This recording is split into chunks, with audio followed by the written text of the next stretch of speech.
Please করেন না, একটু শুকানোর সুযোগ দেন। আমাদের রেজিস্ট্রার সাহেব আমাদের ওই যে কালকে লাগিয়েছেন, আজকে যতই ঘষাঘষি আমরা করছি, আমরা অনেক ঘষাঘষি করছি, কালি উঠছে না। তো সবচেয়ে ভালো কালি দেওয়ার চেষ্টা করা হয়েছে, একটু শুকানোর সুযোগ দিলে এটা কোনো সমস্যা হবে না।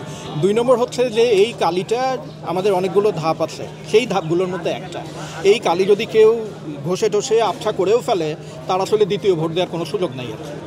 ওই এন্ট্রি হয়ে গেছে, ওটা রেকর্ড হয়ে গেছে, ওই আরেকবার কালি নিয়ে যে সে ভোট দেবে সেই সুযোগ তার নাই না। এই তালিকা তাদের নিজেদের প্রিন্ট করে নেওয়ার কথা আর কি, এটাই করা হয় যে পোলিং এজেন্ট যারা ক্যান্ডিডেটরা তাদের পোলিং এজেন্টের কাছে এই তালিকা দিয়ে দেয়।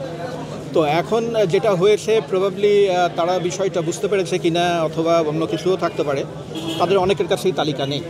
এখন তারা যখন আমাদের প্রিজাইডিং অফিসারের কাছে তালিকা চাচ্ছে, প্রিজাইডিং অফিসার তো তাদের সবাইকে তালিকা সরবরাহ করতে পারবে না। এটা সিম্পলি এরকম একটা সাধারণ ব্যাপার আর কি।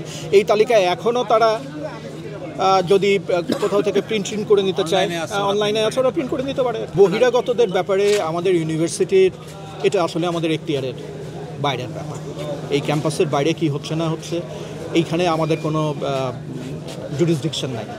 এই কাজটার জন্য আমরা আইনশৃঙ্খলা রক্ষাকারী বাহিনী যারা আছেন তাদের সবাইকে বলেছি আপনারা একটু নজরদারি রাখবেন যেন বাইরে থেকে কোনো ধরনের উত্তেজনার সৃষ্টি না হয়।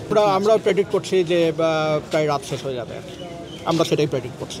কারণ ওএমআর অনেক বেশি এফিশিয়েন্ট, কিন্তু তারপরেও সময় লাগে, ওইটুকু সময় লাগবে। এবং আপনারা সবাই জানেন যে ওখানে কি হচ্ছে না হচ্ছে সেটা আপনারা সবাই দেখতে পাবেন আর কি। কাজেই সারা দেশের সামনেই গণনা এবং এই কাজটা করা হবে আর কি, ডিসপ্লেতে সবাই দেখবে। ভালো লাগছে এবং আমার ছাত্রছাত্রীদের জন্য ভালো লাগছে। এটা তাদের পাওনা, গণতান্ত্রিক অধিকার, তারা এটা ঠিকঠাক চর্চা করুক।